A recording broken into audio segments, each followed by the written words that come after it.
Kendrick Lamar, the king of hip hop and the king of the West Coast, is ready to take the throne as the king of Toronto, as Kendrick Lamar has decided to go back to back with adding an additional Toronto show for his highly anticipated Grand National Stadium tour, alongside SZA scheduled for June 13th, 2025, right after their initial June 12th appearance, with both shows being at Rogers Centre, the biggest stadium in Toronto, home of the 69 Boy and the sweetest pastry in hip hop history, Drizzle Cake. The news of Kendrick adding more shows to his stadium tour coming up is a reflection of the incredible success that Kendrick's latest album, GNX, has been having ever since its release back in November, more specifically within its first week of release, with a total of 320,000 units sold organically by hip-hop fans, all without having two of the biggest hip-hop songs of 2024 on the album, with Euphoria and Not Like Us, the same kind of numbers that a Drizzle Cake would have continued to have before filing a lawsuit against his daddy, Lucien Grange, and UMG.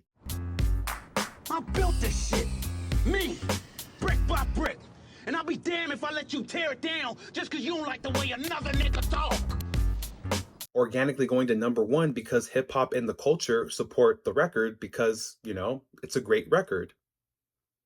While Drizzle Cake has always relied on his record label for the last 10 years to give him boosted numbers to create his number ones. I mean, he can't really rely on his fans. They're all underage. Allegedly. Relationship right here live. I'm surprised you haven't done it before. You know, I have no Valentine. You have no Valentine? Except for those two little girls from the Ellen show. Are you serious right now, bro?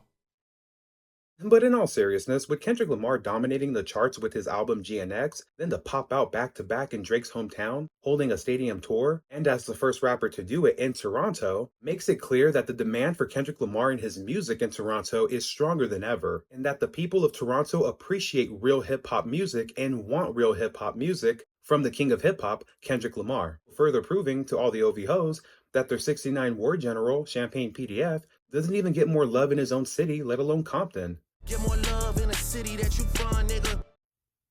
Shout out to Drizzle Cake's BBW, DJ Squirrel, for supporting Not Like Us and Euphoria, by the way, as they're his most played songs this year based off Spotify. Oh shit, I did show it. Not Like Us, Bent, Euphoria, Family Matters, and Push Up. I don't even know how it was number one. But fuck it. If anything was gonna be number one, it would be Euphoria. I bumped Euphoria. First, I was like, this song is too long. It's whack. And then I'm gonna be honest with you, Euphoria is the best song in the battle. No, Family Matters. What a good little chipmunk. But besides DJ Squirrel loving Kendrick Lamar and Kendrick Lamar's incredible success with GNX, here are my other reasons for why Kendrick Lamar is now the king of Toronto and gets more love than the certified man-child who is from there. Unfazed by Drizzle Cake banning LA artists. Earlier in the year, it was clear that Drizzle Cake has been hot and bothered like a hot pocket ever since Kendrick released Not Like Us, creating a hip-hop cultural anthem and changing the shift of the sound for hip-hop moving forward. But as Kendrick Lamar has stated before, nothing has been the same since he left the sensitive rapper in his pajama clothes. Ha ha. Joke's on you. High five.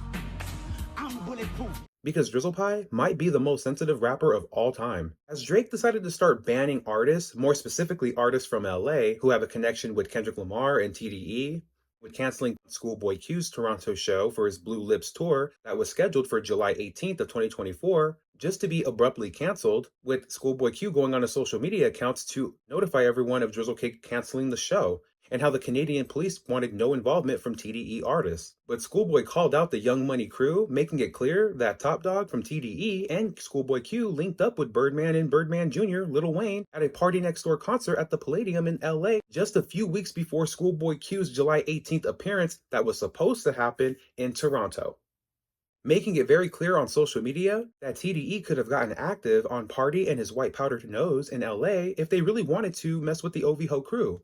Followed up with another cancellation for another LA artist just a few weeks after, with TDE artist Sir and his Toronto show getting canceled on July 30th, which early on we should have all seen these signs as a red flag from Drizzle Rag, and that he does not understand hip-hop culture and is indeed not like us. But don't worry, Kendrick will peekaboo his way to Drizzle Cake's hood to lend a helping hand to the 69 fan. The type of shit I'm on you wouldn't understand.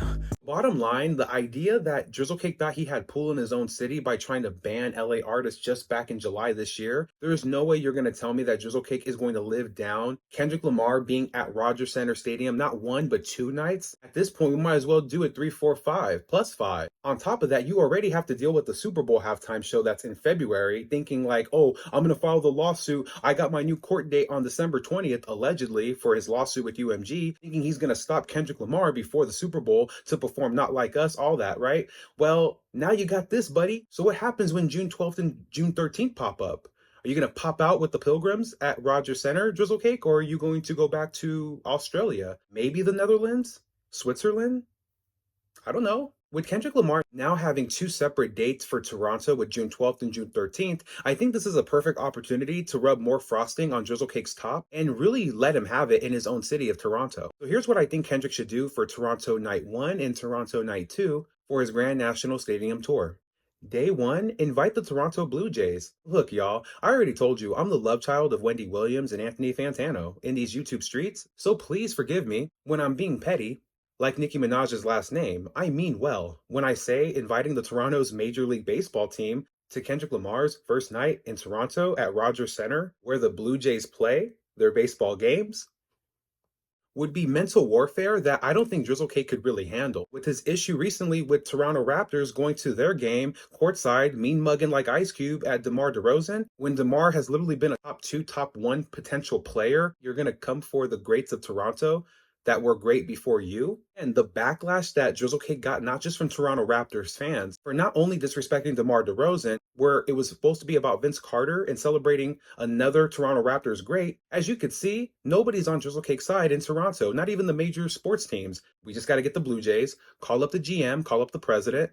I'm sure they'll get the best players to go out there and whop, whop, whop with their baseball bats on stage with Kendrick Lamar and really do the damn thing. And just further proving that Kendrick Lamar is a big stepper.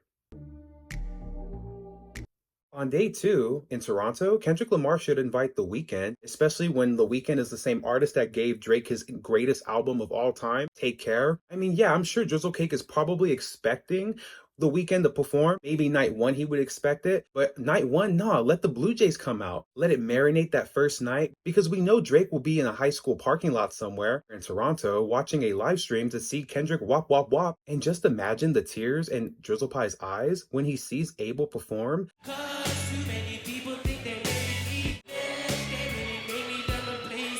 With Kendrick Lamar? I mean, who's the real big sixer now, buddy?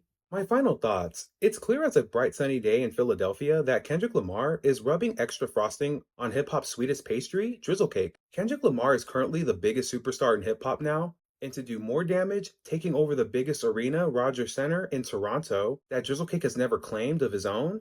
All thanks to Drizzlecake creating all this chaos and madness in hip hop by being such a rude guest in hip hop, pissing on the legacy and actual culture like the little chihuahua he is. I mean, at the end of the day, he does it for all the dogs, right?